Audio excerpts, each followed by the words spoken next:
नमस्कार, मैं हूं हर्षिता, विद्याश्रम पीयू कॉलेज में हिंदी लेक्चरर हूं। आज हम द्वितीय पीयूसी पाठ्य पुस्तक के आधुनिक कविताओं में से एक वृक्ष की हत्या कविता जो है उसे हम देखेंगे। लास्ट सेशन में एक वृक्ष की हत्या कविता का कवि परिचय हुआ था, उसके साथ साथ कविता का प्रारंभ भी हुआ था। लास्ट सेशन में हमने देखा था कितनी सुंदर और सरलता से कविता के प्रारंभ में कवि ने यहाँ पर एक वृक्ष का वर्णन किया था। जो वृक्ष उनके घर के सामने रहता था, बचपन से उस वृक्ष को वह देखते आ रहे थे और उस वृक्ष की तुलना जो है उन्होंने एक बूढ़े चौकीदार से की थी। इस तरह अपने और उस वृक्ष के बीच में जो संबंध सा बन गया था, उस संबंध का भी यहाँ पर वर्णन वह करते जाते हैं। आगे इस सेशन में उस संबंध का भी वर्णन इस कविता में कवि करते जाते हैं। आइए देखेंगे कि किस तरह कौन सा संबंध बना हुआ था और किस तरह उसका वर्णन आगे कवि करते हैं। आज के सेशन में हम देखेंगे। दूर से ही ललकारता कौन, मैं जवाब देता दोस्त, और पल भर को बैठ जाता उसकी ठंडी छांव में। दरअसल शुरू से ही था हमारे अंदेशों में कहीं एक जानी दुश्मन कि घर को बचाना है लुटेरों से, शहर को बचाना है नादिरों से, देश को बचाना है देश के दुश्मनों से, बचाना है नदियों को नाला हो जाने से, हवा को धुआं हो जाने से, खाने को जहर हो जाने से, बचाना है जंगल को मरुतल हो जाने से, बचाना है मनुष्य को जंगल हो जाने से। देखिए बहुत ही सुंदरता से यहाँ पर आगे कवि कहते जाते हैं कि पहले तो उनके और उस वृक्ष के बीच में क्या संबंध था, इसका वर्णन वहाँ करते हैं। जब भी कवि अपने घर के पास जाते तो उस वृक्ष के पास जाते, उन्हें ऐसा आभास होता था, ऐसा लगता था कि मानो वह वृक्ष पूछ रहा है कौन। जिस तरह एक चौकीदार पूछता है वैसे ही एक वृक्ष उनसे पूछ रहा है कौन करके। तो कवि वहां पर जवाब देते हैं दोस्त, मैं दोस्त। तो ये जो दोस्त शब्द है, ये जो दोस्त शब्द है, इसी से हमें यहाँ पर पता चलता है कि उन दोनों के बीच में क्या संबंध था, दोस्ती का रिश्ता था उन दोनों के बीच में। कवि उस वृक्ष को अपने दोस्त की तरह मानते थे। जब जब भी वह अपने घर को जाते तो उस वृक्ष से वह बातें करते, कुछ समय के लिए उस वृक्ष के नीचे उसकी ठंडी छांव में वहां पर बैठ जाते। इस तरह उस पेड़ के साथ वह कुछ समय बिताते। यहाँ पर आगे कवि कहते जाते हैं, दरअसल शुरू से ही कवि अपनी मन की भावनाओं को व्यक्त करते हुए आगे कहते हैं कि दरअसल असल में शुरू से ही मन में एक अंदेशा था। अंदेशा मतलब यहाँ पर संदेह। हमारे अंदेशों में मतलब मुझ में एक संदेह था, पहले से एक संशय था कि कहीं जानी दुश्मन है, कहीं जानी दुश्मन है, उनसे बच के रहना है, उनसे बच के रहना है करके यहाँ पर कवि कहते हैं। आइए किन से बच के रहने की बात कर रहे हैं आगे हम देखेंगे। आगे कहते हैं कि कहीं जानी दुश्मन है, कि घर को बचाना है लुटेरों से। आगे कवि कहते हैं कि घर को जो है लुटेरों से, चोरों से बचानी है। देखिए दिन ब दिन चोरों की संख्या, मतलब जो घर को लूटने वाले हैं उनकी संख्या बढ़ रही है। इसके संदर्भ में आए दिन हम न्यूज़ में देख सकते हैं कि क्या है, कभी कभार यहाँ तक कि अगर घर में जितने भी लोग रहते हैं उनको मारकर भी घर लूटनी पड़े तो भी यहाँ पर घर लूट रहे हैं। बहुत सारे खून खराबा भी इसके कारण से चल रही है, समाज में हो रही खून खराबा भी इसके कारण से समाज में हो रही है। तो इसीलिए कवि कहते हैं लुटेरों से घर को बचानी है। आगे यहाँ पर वो कहते हैं कि शहर को बचाना है नादिरों से। नादिर का अर्थ यहाँ पर क्या है, लुटेरे। नादिर का अर्थ लुटेरा है, तबाही मचाने वाले। तो इस तरह तबाही मचाने वालों से, शहर को लूटने वालों से शहर को बचाना है करके कवि कहते हैं। और आगे कहते हैं देश को बचाना है देश के दुश्मनों से। देश को हमें बचानी है देश के दुश्मनों से। देखिए, दुश्मन का अर्थ सिर्फ यहाँ पर जो देश के बाहर रहते हैं वही नहीं है।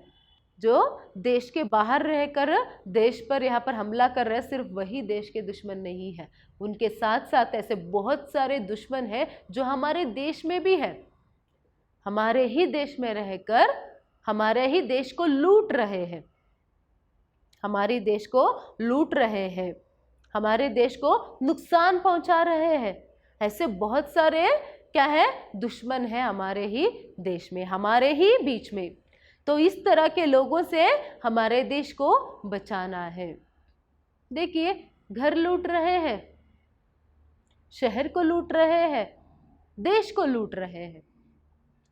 यह सभी देश के ही दुश्मन है। यह सभी क्या है, सिर्फ देश के दुश्मन नहीं, उसके साथ साथ समस्त मानव संकुल के भी दुश्मन है। इसीलिए कहते हैं घर, हमारे शहर और हमारे देश को दुश्मनों से, नादिरों से, लुटेरों से बचाना है करके यहाँ पर कवि एक संदेश देते हैं। आगे वह कहते हैं बचाना है नदियों को नाला हो जाने से। देखिए, नदियों की संख्या, तालाबों की संख्या दिन ब दिन घटती जा रही है, नदियां नाले बनते जा रहे हैं। इसके लिए कारण कौन है? क्या है कारण? मनुष्य है। इन सभी चीजों के लिए एकमात्र कारण, इन सभी नाशों के लिए एकमात्र कारण मनुष्य ही है। तो पेड़ों को वह काटते जा रहे, इसीलिए बारिश की जो मात्रा है वह भी कम होती जा रही है। हमारे जो अंतर्जल है, जिस तरह हम वृक्षों को काटते जाते हैं, जंगलों का नाश करते जाते हैं, जो अंतर्जल है उसकी भी मात्रा कम होती जा रही है, बारिश की मात्रा कम होती जा रही है। तो नदियों में पानी कम होता जा रहा है, नदियां नाले बनते जा रहे हैं। एक तरफ यह समस्या है तो और एक तरफ क्या है, नदियों को यहाँ पर मालिन्य करते जा रहे हैं मनुष्य अपने स्वार्थ में आकर क्या है, जल मालिन्य करता जा रहा है। जल मालिन्य की संख्या भी यहाँ पर बढ़ती जा रही है। एक जमाना था कि कहीं भी, किसी भी नदी में, किसी भी तालाब में, किसी भी कुएं से आराम से पानी उठाकर मनुष्य कहीं भी पी लेता, मगर आज वैसे पी सकते हैं? नहीं। क्यों? इसी जल मालिन्य के कारण ही। इसीलिए कहते हैं कवि कि नदियों को नाला हो जाने से बचाना है। आगे यहाँ पर कवि कहते हैं हवा को धुआं होने से बचाना है। देखिए, सिर्फ जल मालिन्य नहीं, उसके साथ साथ वायु मालिन्य की मात्रा भी दिन ब दिन बढ़ती जा रही है।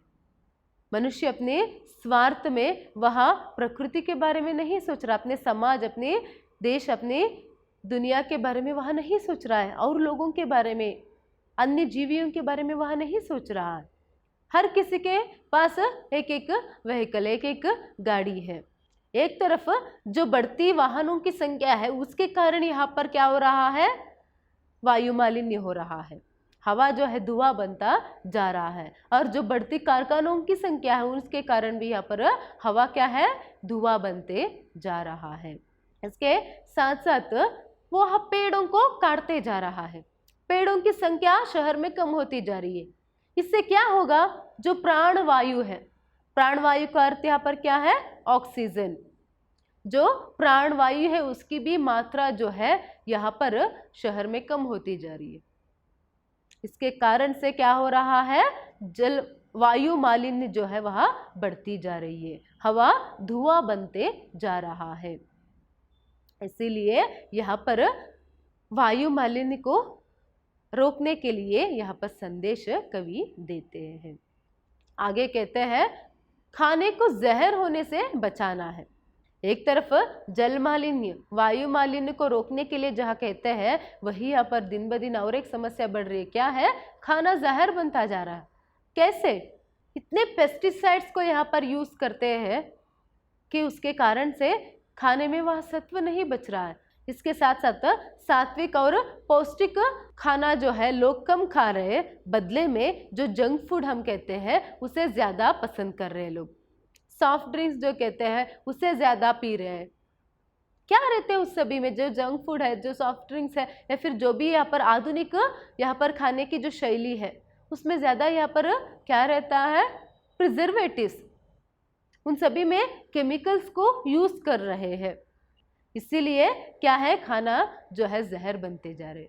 और वृक्षों को काटने की वजह से यहाँ पर क्या है, जो पृथ्वी है वह अपने सत्व को खो रहा है, अंतर्जल जो है वह कम होती जा रही है। इस सबके कारण से यहाँ पर जो है खाना जहर बनते जा रहा है, उसे रोकनी है करके कवि यहाँ पर कहते हैं। आगे कहते हैं बचाना है जंगल को मरुतल हो जाने से। मरुतल का अर्थ यहाँ पर क्या है, मरुभूमि। जंगलों को यहाँ पर सिर्फ काटता जा रहा है, जंगलों का नाश करता जा रहा है मनुष्य। किस लिए? अपने स्वार्थ के लिए, अपने स्वार्थ के लिए जंगलों का नाश करता जा रहा है, पेड़ों को काटता जा रहा है, तो जंगल मरुभूमि मरुतल बनती जा रही है। तो इसे होने से हमें रोकनी है, जंगलों की संरक्षण जो है करनी है करके एक संदेश यहाँ पर कवि देते हैं। ठीक है, अब तक कवि ने कहा कि क्या है, घर, शहर और देश को दुश्मनों से, लुटेरों से बचानी है। उसके साथ साथ क्या करनी है, नदियों को नाला होने से, हवा को धुआं होने से, खाने को जहर होने से, और उसके साथ साथ जंगल को मरुतल होने से हमें बचानी है। मतलब नदी, हवा, वायु के संरक्षण जो है हमें करनी है, देश की रक्षा करनी है। इस तरह अभी तक कवि कहते आ रहे। ठीक है, यह सभी संरक्षण करना बहुत ही जरूरी है, इतना ही जरूरी। और एक बात है, आखिर में यहाँ पर कवि जो कहते हैं कि मनुष्य को जंगल होने से बचाना है, बचाना है मनुष्य को जंगल होने से। मनुष्य में दिन ब दिन पाशविकता बढ़ती जा रही है, मनुष्य में मानवीयता के बदले में राक्षसीय प्रवृत्ति, मानवीय प्रवृत्ति के बदले में राक्षसीय प्रवृत्ति जो है बढ़ती जा रही है, पाशविकता बढ़ती जा रही है। इसी के कारण वह क्या कर रहा है, ये सभी जो अभी तक कहा, नदी नाला बनते जा रहे और जंगल मरुतल बनते जा रहा है और देश को लूट रहे, देश के समस्त मानव कुल के दुश्मनों की संख्या बढ़ती जा रही है। यह सभी किसके कारण हो रहा है? क्योंकि मनुष्य में मानवीयता कम होती जा रही है। वह मनुष्य की तरह बर्ताव ना करते हुए, मनुष्य की तरह ना सोचते हुए राक्षसों की तरह वह सोच रहा है, राक्षसीय प्रवृत्ति उसमें बढ़ रही है। वह इतना स्वार्थी बन गया है कि उसमें इतनी भी समझ यहाँ पर नहीं है कि इन प्राकृतिक अंशों का, पर्यावरण का नाश करते करते वह खुद का भी नाश कर रहा है, यहाँ तक की समझ उसमें अभी नहीं है। इतना अंधा यहाँ पर मनुष्य बन गया है स्वार्थ में। इसीलिए कवि कहते हैं, ऊपर अभी तक कवि ने जितने भी कहा, अगर उन सभी कामों को करनी है, उन सभी की रक्षा अगर करनी है, तो जरूरी है कि हम पहले मानवीयता की रक्षा करें, मानवीय भावनाओं की रक्षा करें, दान, धर्म, प्रेम, सौहार्दता की रक्षा करें। जब इन सभी भावों की रक्षा हम करेंगे, मानवीय भावनाओं की रक्षा हम करेंगे, मानवीयता की रक्षा हम करेंगे, तभी क्या है, समस्त प्रकृति का, पर्यावरण का और मानव संकुल का जो रक्षा है, हम संकुल की रक्षा हम कर सकते हैं। यह बहुत ही जरूरी है। इस तरह कवि एक वृक्ष के याद में, उस पेड़ को याद करते हुए तो कविता का प्रारंभ कर देते हैं, मगर समाज के लिए जो जरूरी बात है, आखिर में जो संदेश है वह देते हैं। उस वृक्ष को याद करते हुए, उस वृक्ष का वर्णन करते हुए, संवेदना को जताते हुए हम लोगों को वृक्षों की जो महत्व है वह समझाते हैं। धूप में वह हमें छांव देते हैं, उन्हीं के कारण बारिश आती है, उसी बारिश के कारण, उसी पानी के कारण ही हमें खाने के लिए मिलता है, मगर खाना जहर बनता जा रहा है, नदी नाला होता जा रहा है, जंगल मरुतल बनते जा रहा है। सबसे ज्यादा जरूरी ध्यान देने वाली बात, सोचने वाली बात क्या है, मनुष्य जो है पशु से भी बदतर बर्ताव करता जा रहा है, उसमें राक्षसीय प्रवृत्ति बढ़ती जा रही है। इसीलिए जरूरी है कि हम मानवीयता की रक्षा करें। और जब हम में मानवीयता रहेगी, जब मनुष्य की तरह सोचेगा, तो जब उसे मनुष्य होने का जो धर्म है, उस धर्म का पालन वह करेगा, अपने कर्तव्य का पालन वह करेगा, तब अपने घर परिवार के साथ साथ वह क्या करेगा, अपने देश और उसके साथ साथ प्रकृति की भी संरक्षण वह कर सकता है। धन्यवाद।